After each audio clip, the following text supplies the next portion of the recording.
Hi, I'm Susie Miller, the Better Relationship Coach, and on this week's episode of Better Relationship TV, we're going to be talking about the what if game and how to play the what if game when it comes to your relationship with your spouse.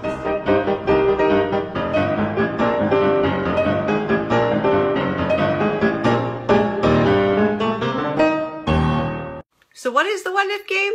Well, the what if game is something we all play. We all at times think, oh, what if this goes wrong? What if my boss is mad? What if my spouse gets angry?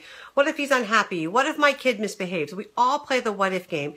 And usually we play the what if game on the negative side. We find all the things that could go wrong and we say, what if this went wrong? And that, might prepare us for the worst and it might really help us not get our hopes up. But I would like to suggest that it doesn't help us be positive and it also keeps us from engaging in maybe the hard conversation with our spouse or our kids or our friends. And I want to suggest that we play the what if game on both sides.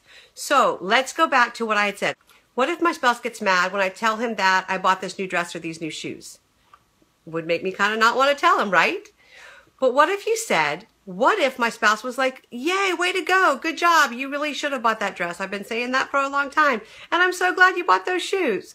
Now that might be extreme, but we oftentimes go down the negative road. What if my kid doesn't do well on this test? What if he does? What if my kid does great? What if he gets picked for the play? What if he gets, chosen for the team? What if he gets invited to the party that he wants to go to? What if he shares his thoughts?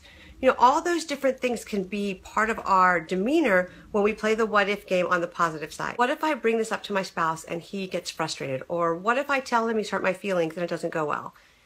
The other side of that game is, what if I tell my spouse that my feelings are hurt and he handles it really well? And he says, gosh, I'm really sorry, honey.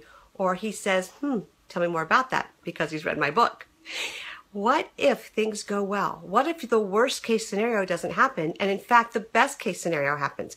Do you give yourself time and pause to actually think that, to actually go there, to actually wonder if maybe it would go that well?